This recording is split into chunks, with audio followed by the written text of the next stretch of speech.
Good day, everyone. Today, I'd like to share with you the story of one of the southern indigenous groups in the Philippines, the Tiboli. So today, we'll get to know more about them and their famous dream weaving tradition. So first, let's us know the word Tiboli. Have you ever wondered where it came from? So, Tiboli comes from two words. First is Fao, means people, and then Bilil, which means hill. So, Tiboli literally means people of the hills. True to their name, the Tiboli are closely tied to the highlands. So, they mainly live around Lake Cebu, that is in South Cotabato, though communities can also be found in Sarangani and Sultan Kudarat. Historically, they once lived in the lowlands, but as new settlers arrive, they move upward into the hills. Their environment revolves around lakes, forests, and mountains. And so, uh, their environment shapes their way of life and continues to influence their traditions. According to the 2000 census, there are about 181,125 Tiboli people. Their native language, also called Tiboli, belongs to the Bitil language family. Yet because they interact with many groups, many Tiboli today are multilingual, which means that they speak various languages like Cebuano, Hiligaynon, Filipino, and even English. Language plays a vital role in their culture, as it carries their stories, chants, and oral traditions, ensuring that their heritage is passed down through generations. Tibuli live very close to nature, as what I have said, their environment revolves around mountains, forests, and also lakes. So most people, we can presume that they farm rice, corn, and some root crops. While in Lake Cebu, uh, other families catch fish there and others some food resources. The lake itself has become a cultural and tourist landmark. So some visitors often wear tinala clothes, ride small boats, and capture the beauty of the lake in photographs. This connection to land and water is not just practical, it is spiritual, woven into their identity. What truly sets the Tiboli apart is their craftsmanship. Tiboli people are very skillful. They are masters of weaving, beadwork, and brasswork. And among these, weaving is the most celebrated. Tiboli women are known as dream weavers, creators of the sacred cloth called tinalak, which is made from abaca fibers. What makes tinalak extraordinary is its spiritual origin.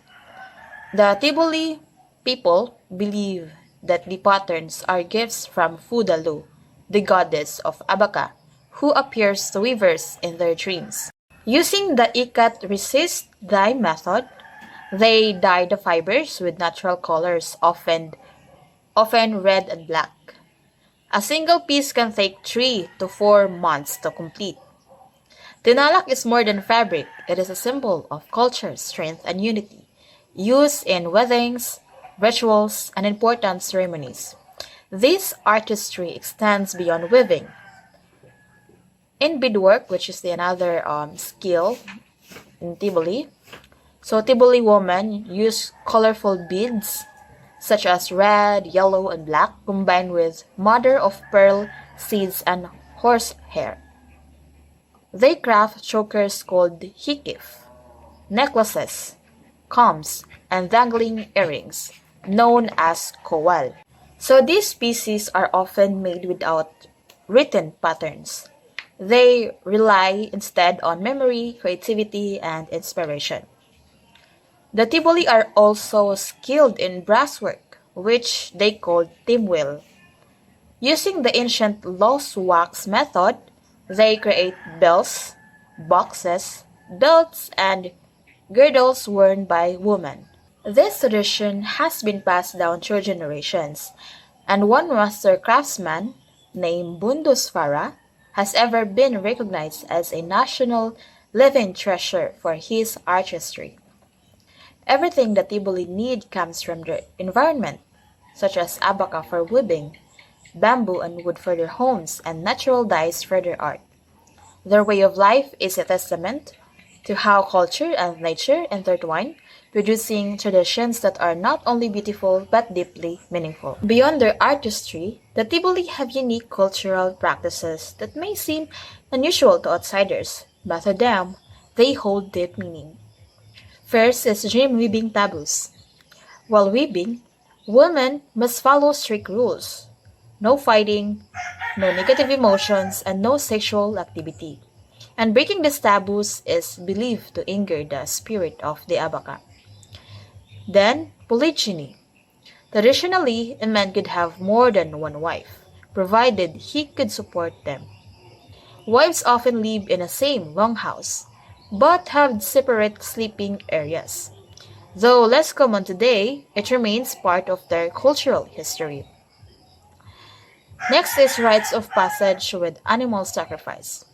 So during life events such as marriage, birth, and death, animals like chickens or pigs are offered to the spirits for blessings and protection. That's what they believe. Then courtship and marriage negotiations. These often involve songs, gifts, and family discussions. A bride price or dowry could include beads, breast ornaments, or animals, showing the importance of alliances and family ties.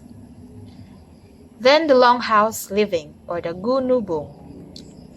Extended families live together in one longhouse, elevated on stilts and divided into sections. Leadership was based on age and lineage, reflecting communal living and kinship. Brass bells and beads for protection. Clothing adorned with bells and beadwork was believed to ward off evil spirits. The sound of the bells protected the wearer. That's what they believe also. Then, spirit communication through dreams.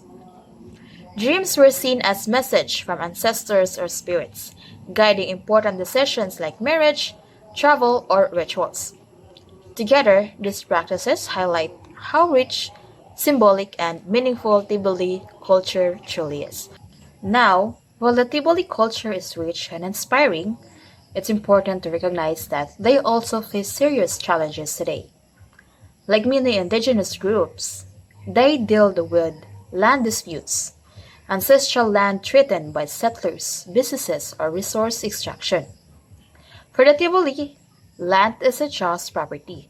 It's sacred, tied to their identity and spirituality. Losing it means losing a part of themselves. Another challenge is cultural loss. As modernization spreads, some traditions risk fading away. Many young Tiboli are drawn to city life, education, and modern jobs, which sometimes means stepping away from weaving, beadwork, or brasswork. While these opportunities are valuable, they also create the danger of losing centuries, old practices that define who the Tiboli are. On top of that, there are environmental changes, and this is not new to us, such as deforestation, climate change, and pollution.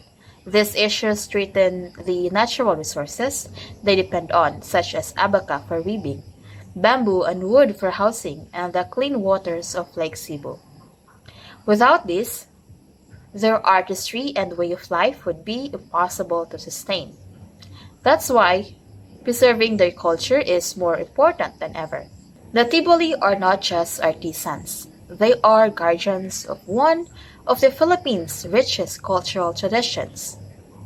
Their dream weaving, music, rituals, and community life reminds us of how diverse and beautiful our indigenous heritage truly is. Protecting their traditions means protecting a vital part of our national identity. And that's all for Tiboli Indigenous Group. Thank you for listening.